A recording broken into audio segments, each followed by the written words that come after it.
Shalom keluarga Sama, sekiranya Tuhan memberkati pagi kita dengan sentuhan kasih-Nya yang selalu menyapa. Tuhan Yesus, pagi ini kami ingin mendengarkan renungan firman-Mu. Jamah kami, sertai kami, Roh Kudus, untuk kami dapat memahami apa yang ingin Tuhan sampaikan. Dalam nama Yesus kami berdoa, amin. Puji Tuhan, Shalom Bapak Ibu. Pagi ini kita akan membahas tentang sisi gelap Thomas. Namun sebelumnya saya bertanya-tanya dalam hati saya tentang sisi gelap saya sendiri. Ternyata saya menemukan sangat banyak sekali sisi gelap yang harus dikoreksi dan dijangkau oleh Tuhan. Setiap orang punya sisi gelap yang terdeteksi ataupun tidak, termasuk juga Thomas. Yohanes pasal 20 ayat 24 sampai 29 dikatakan, tetapi Thomas, seorang dari ke-12 murid itu yang disebut Didimus, tidak ada bersama-sama mereka ketika Yesus datang ke situ. Maka kata murid-murid yang lain itu kepadanya, kami telah melihat Tuhan. Tetapi Thomas berkata kepada mereka, sebelum aku melihat bekas paku pada tangannya, dan sebelum aku mencucukkan jariku ke dalam bekas paku itu, dan mencucukkan tanganku ke dalam lambungnya, sekali-kali aku tidak akan percaya. 8 hari kemudian, murid-murid Yesus berada kembali dalam rumah itu dan Thomas bersama-sama dengan mereka. Sementara pintu-pintu terkunci, Yesus datang dan ia berdiri di tengah-tengah mereka dan berkata, damai sejahtera bagi kamu. Kemudian ia berkata kepada Thomas, taruhlah jarimu di sini dan lihatlah tanganku, ulurkanlah tanganmu dan cucukkan ke dalam lambungku, dan jangan engkau tidak percaya lagi melainkan percayalah. Thomas menjawab dia, ya Tuhanku dan Allahku. Kata Yesus kepadanya, karena engkau telah melihat aku, maka engkau percaya. Berbahagialah mereka yang tidak melihat namun percaya.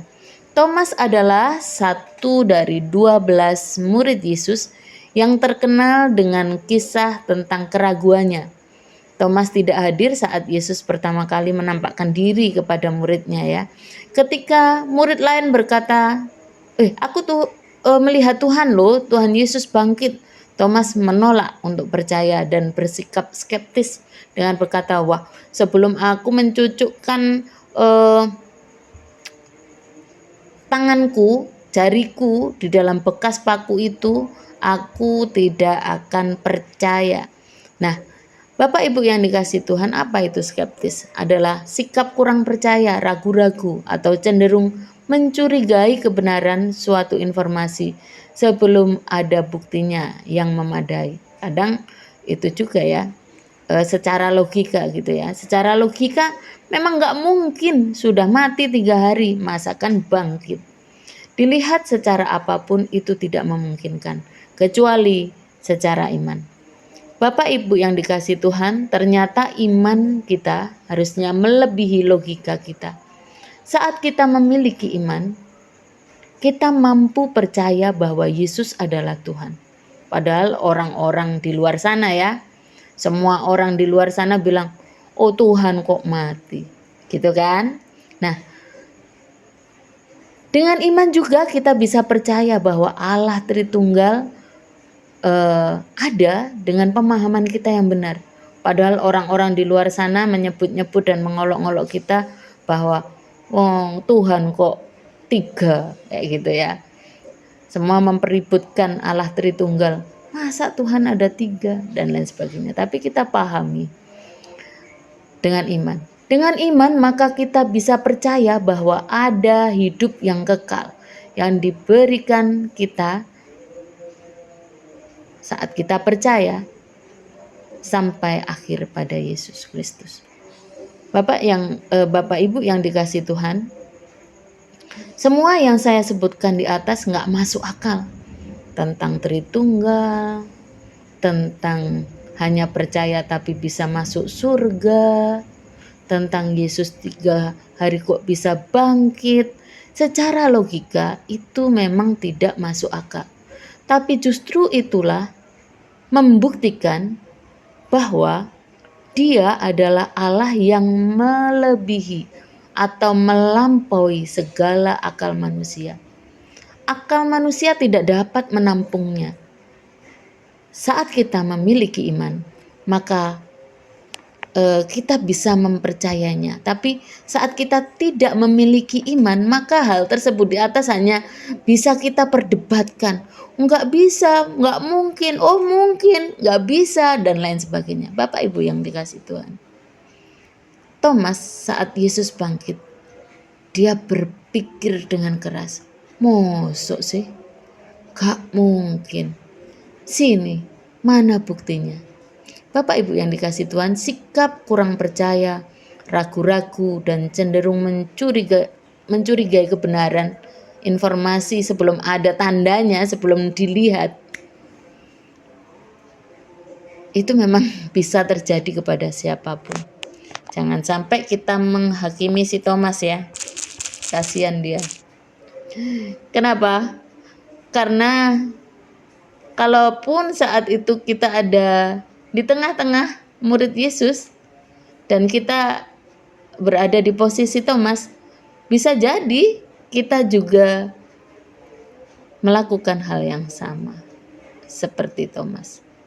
Lalu setelah itu keraguan Thomas dijawab oleh Tuhan dengan sebuah perjumpaan setelahnya.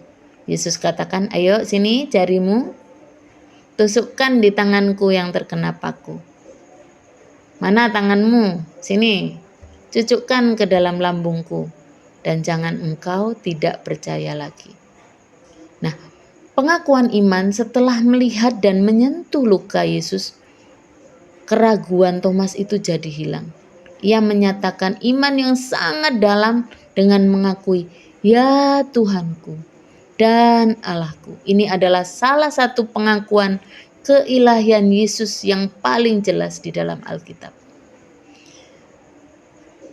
Yesus akhirnya berkata, ya sudah, kamu sekarang percaya, tapi kamu percaya setelah melihat.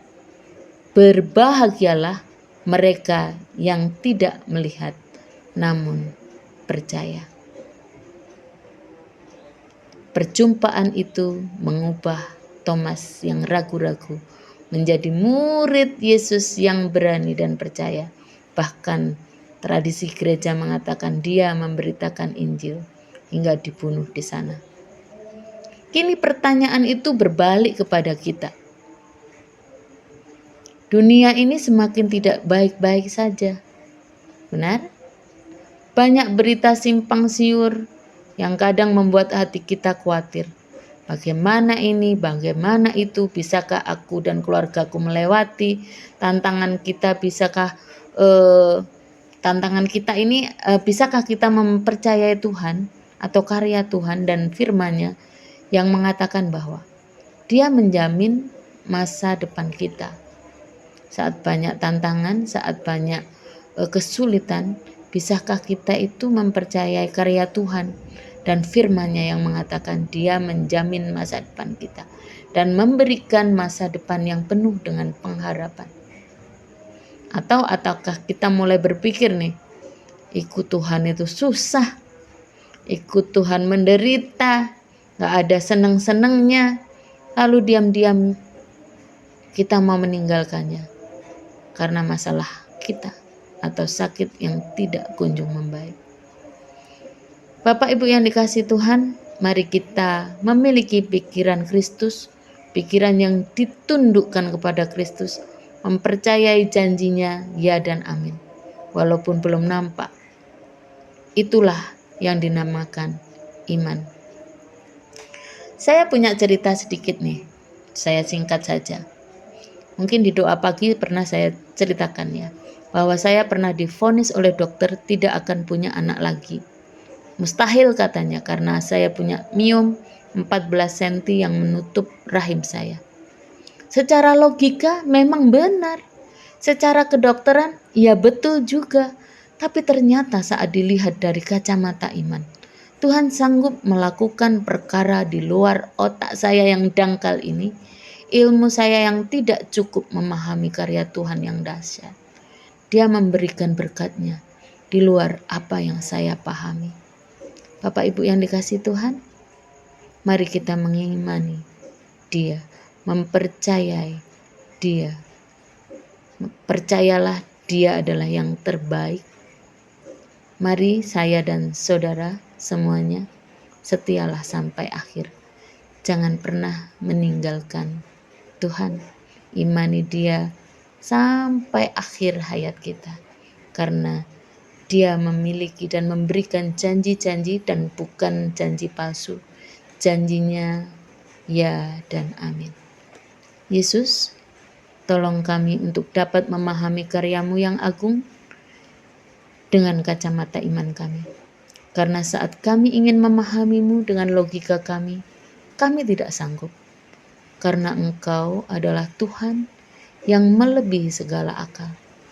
Terima kasih untuk berkat iman yang Tuhan taruh dalam hidup kami, sehingga kami mampu mempercayai Engkau yang adalah Tuhan dan Juru Selamat kami. Amin.